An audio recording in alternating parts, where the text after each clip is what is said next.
to be interviewed here on the very low point of Dominic Aini's conversation yesterday was taking out time to launch a major attack on his predecessor. I was surprised, and it hurts me for something I'm going to say which is not known to many Ghanaians. Back in the day, you know that Godfrey Dame, I used to go to his office all the time, and I've known him for that long. So when he was doing one of the cases, I won't say which one, and then he was looking at his document. So I was just eavesdropping on his conversation with his bosses and his staff and looking at it. I said, but what are you trying to do? He says, I'm going to do this and this and this. And I said, but why won't you deal with this guy? Because the document you are showing me shows. He said, no. I've learned something very important. The guy is my predecessor, and I'm occupying the position that he occupied. I have to give it respect. So I have called him, and he has supplied the information. So I'll leave it there. I don't want to do that. I said, oh, really? He said, no. My predecessor, I have to give him a lot of respect because he's my predecessor. And I said, okay. I said, why do you learn this? Oh, I've heard many people, Akufo-Addo talks about it. Many people talk, when you come into office, your predecessor.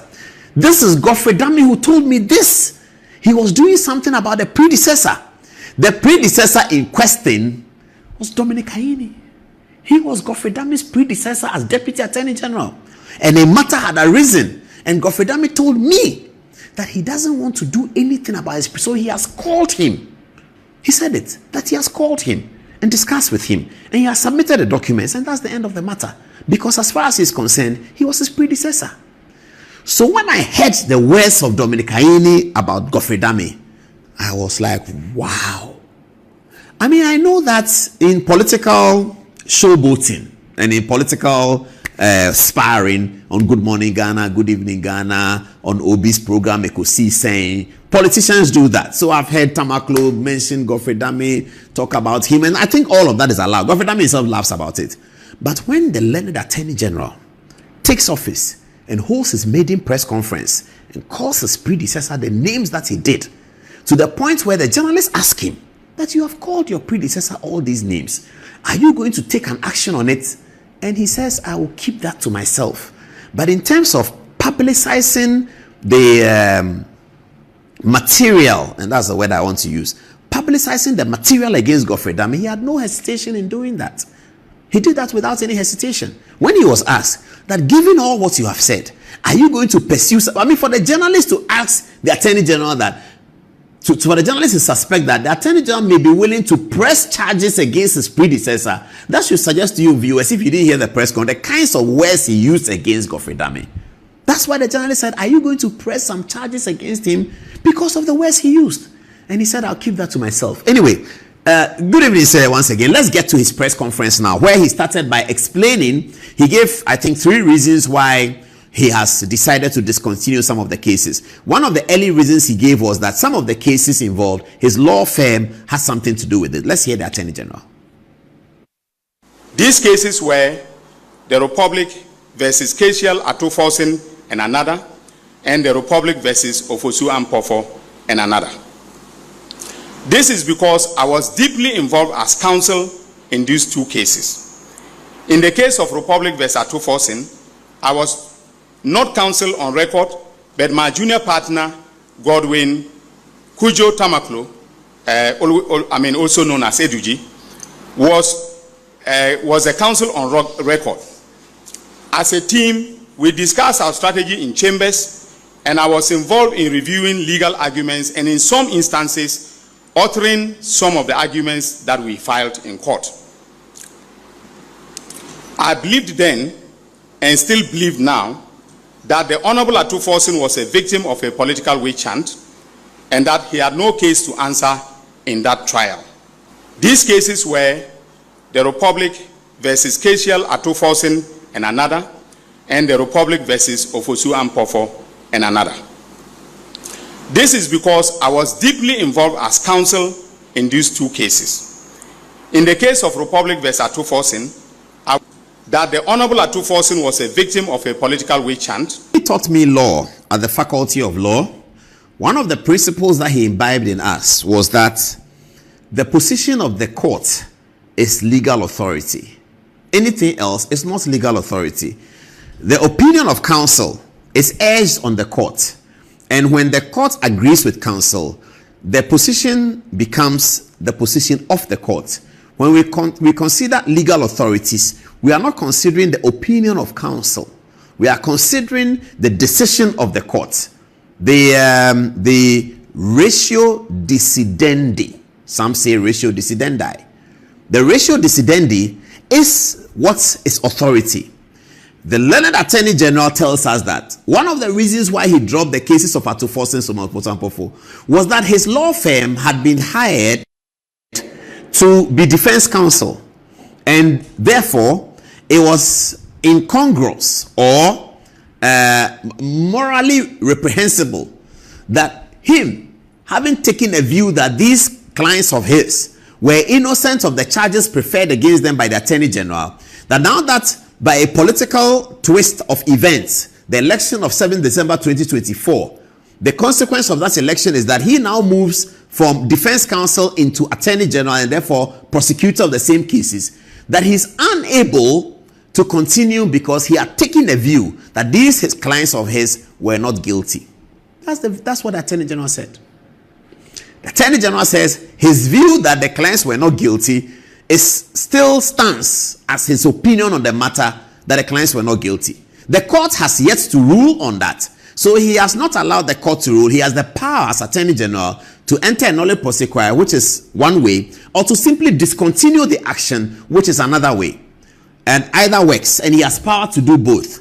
So viewers, and those of us who are apologists of constitutional law and constitutional amendment, the Attorney General says, this is a precedent that the Attorney General is setting, that every Attorney General or most Attorney Generals will be drawn from private law firms. Let's go way back.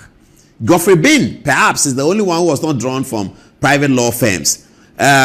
Victor Usu was a private practicing lawyer. He became Attorney General. William Oforiatta, practicing lawyer. Ian Moore, practicing lawyer. Joe Randolph, practicing lawyer. They were all doing cases. Akins and the people. Martin Amidu, I think, came straight from the civil service. I don't know much about him, but he was Deputy Attorney General. His boss, Obeda Samoa, practicing lawyer, became Attorney General. Nana Akufo-Addo, practicing lawyer, became Attorney General. I'll tell you a story about Akufo-Addo on this matter. So it is a very interesting matter. I hope that the Democracy Hub people are watching, because Dominic Aini says that because he had taken a position in his private life that these cases didn't have merit, therefore, that when now he has been transitioned as Attorney General, his view that the cases do not have merit is the reason why he has taken the position that the authority given to him by the taxpayer will be applied coterminous with his legal opinion as a private lawyer. I think that's wrong. I think that cannot be correct. There could be several reasons why Dominic Ayini will stop the prosecution of Ofosu-Ampofo and Atufo, and he has the power to do so. In fact, he doesn't even need to tell us. So we are quite gracious, and I agree with Manasseh Azuri and all those people who are applauding Dominic Ayini for coming out to explain. It is facilitating democracy. But this reason that he gave, he must come back. One journalist asked him, and I'm going to play Johnny Hughes' questions, and I like the questions Johnny Hughes asked. One journalist asked him that, Attorney General, are you saying that all the cases that your law firm is... In fact, yesterday, I have to say that I was very pleased with the questions from the journalists. I mean, I was very, very happy with it. The quality was good. And I wasn't surprised when Dominic Ayini, in addressing them, said that some of you may be lawyers and some of you are law students. Now, he said that because of the same thing I felt. When the person is asking, they say, this guy must have some knowledge of law. Because the questions they were asking him were very solid. I was so proud of the journalist. And I'll show you some of it. He was asked that, are you saying that all the cases that your law firm is doing, you will drop it? And then he started smiling. He was smiling. He said, no, it's not going to be the case. I felt sad. The Attorney General has stood on legs. He has stood on the ground that is now shaking. The ground on which the Attorney General stood to make that claim was horribly shaken and disintegrated. Because how do you tell us that your law firm was taking the matter, and that your view of the matter then was that the prosecution was wrong? The prosecution has started. You have become Attorney General to meet it. You enter nolle prosequi, no problem. But your reason for entering nolle prosequi or discontinuing cannot be that because your law firm was the defense counsel, the position that you took then as a private lawyer is the position that you impose on the Republic under Article 88. It's an abuse of power. is an abuse of Article 88. You can't do that. Once you become an Article 88 appointee, you are no longer Feli and Ayini law firm. You are the Minister for Justice and the Attorney General for the Republic. You are the principal legal advisor to the government. Nothing to do with your law firm and the opinions generated thereof. The opinions generated in your law firm are inconsequential to your work as an Attorney General. You can come and say that since I became Attorney General, yes, I was prosecuting them. I have taken the position that these prosecutions are unnecessary and I close it.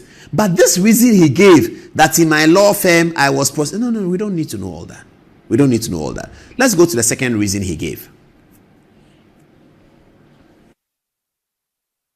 The internal memo that I was referring to, there were two segments.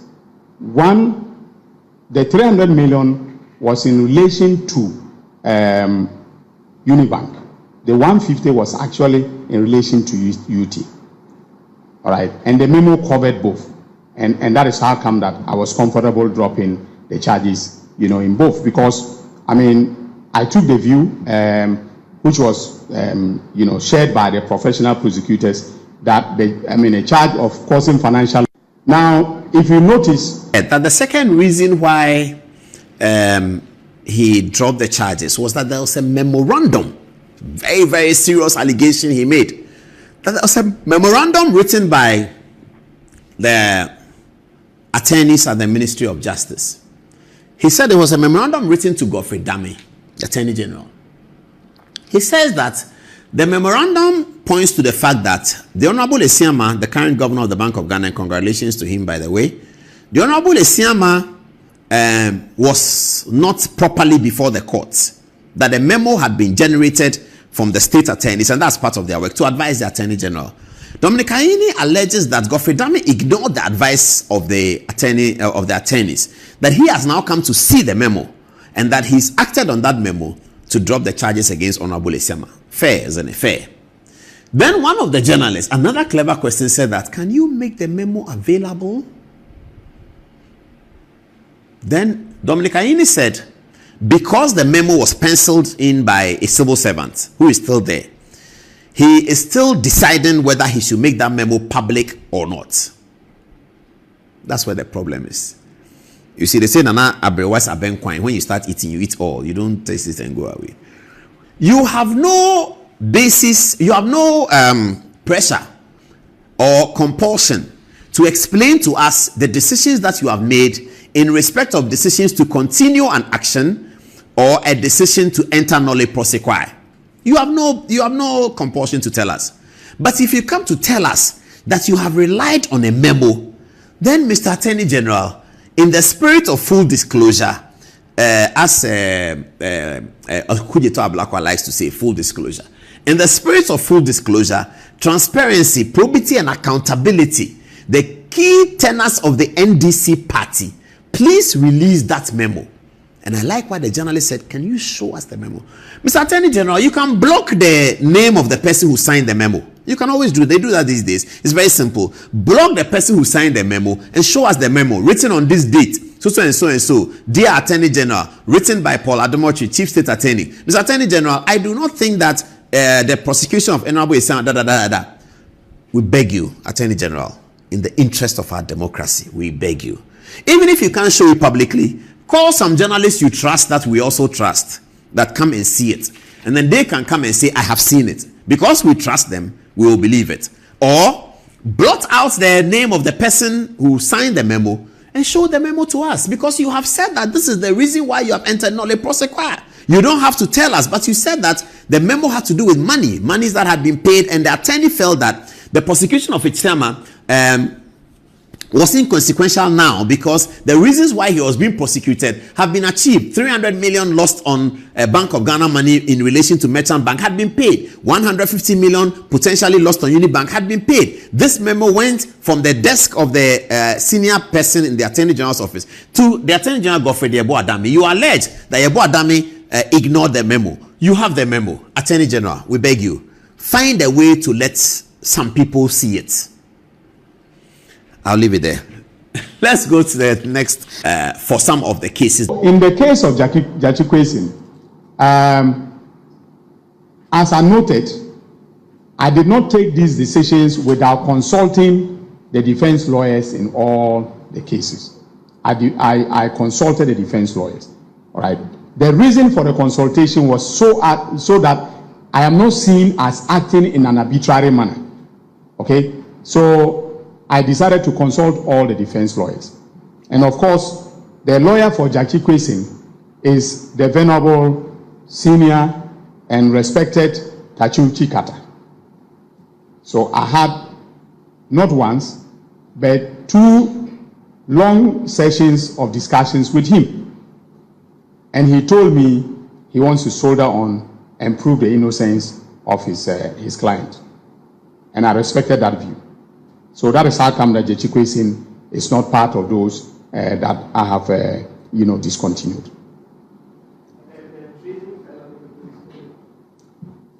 Good evening, sir. Once again, the Attorney General's reason has to be ventilated.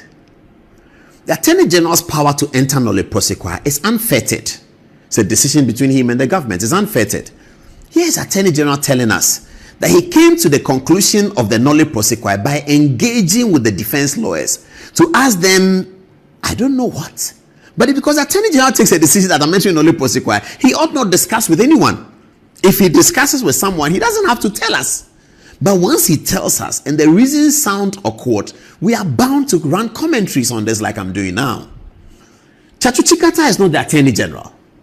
Tachu Chikata is a respected lawyer and defense counsel for Jackie Kwesi. The letter of the Attorney General is telling us that in coming to the conclusion to discontinue, he had to engage with defense lawyers. That is so dangerous and smacks of a lot of suspicion. Was there a trade-off? What is the Attorney General having a conversation with defense lawyers? If I'm defense lawyer and you say, come, I want to enter nolle prosequi for your client. Hooray! Go ahead, Attorney General, do it for me. Attorney General says he spoke to the defense lawyers for what? For what? So now, the unfettered power of the Attorney General appears clearly limited by the opinions of Senior Chikata. Because he said he went to Mr. Chikata, and Chikata said, no, don't enter any nolle prosequi, I will pursue it. Chikata is not appointed by President Mahama as the Attorney General. Article 88 is clear. There shall be an Attorney General who shall be the principal legal advisor to the government. All prosecutions will come through him, and a suit against the government shall be instituted against the office of the Attorney General. All Attorney General's actions of legal all criminal prosecutions shall be instituted in the name of the Attorney General. All actions against government shall be instituted against the Attorney General. So the Attorney General is an important office holder appointed by the President, and Ghanaians all expect that the Attorney General will not be working under the instructions of other people who are not Attorney General except the President of the Republic. But the Attorney General is telling us that he did not enter nolle prosequi for Mr. Jackie Kwesi, who is also being prosecuted one way or the other for something, because Jackie Kwesi's lawyer, Mr. Chikata, is sure that he wants to soldier on. That's what he told the press. I don't know whether the press were worried about that, but viewers, we got to be very worried. The Attorney General says that I was going to enter nolle prosequi, but Tachu Chikata says I shouldn't. He says he will go on with the case, so I left it. Is that the republic we are running? Article 88, when they were writing it, they said that when you want to enter nolle prosequi, please ask senior lawyer Chikata. What else is the Attorney General asking lawyer Chikata? What else?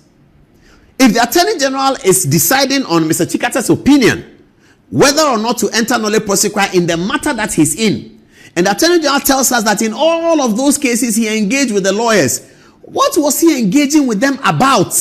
We want our Attorney General to come and enter nolle prosequi and say that, pursuant to the power granted me under Article 88 of the Constitution and in consultation with His Excellency the President, I have decided this day to enter nolle prosequi in the following cases: the Republic versus Jackie Kwesi, the Republic versus that, the Republic versus that. I am now willing to take questions on some of the reasons that I'm able to disclose to you.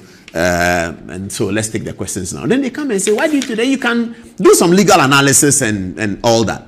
But if you come and tell us that, oh, in the case of Jachikwesin, you know, I spoke to Mr. Chikata, and he told me that he wants to soldier on. That's how the Attorney General works. And please listen to the Attorney General again on this one. Maybe I'm wrong. Listen to the Attorney General again on this one. In the case of Jachikwesin,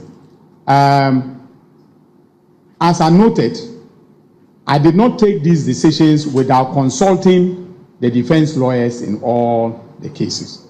I consulted the defense lawyers. All right. The reason for the consultation was so that I am not seen as acting in an arbitrary manner. Okay. So I decided to consult all the defense lawyers. And of course, the lawyer for Jachikwesin is the venerable, senior, and respected Tachu Chikata. So I had not once, but 2 long sessions of discussions with him. And he told me he wants to soldier on and prove the innocence of his client. And I respected that view. So that is how come that Jachikwesin is not part of those that I have, discussed.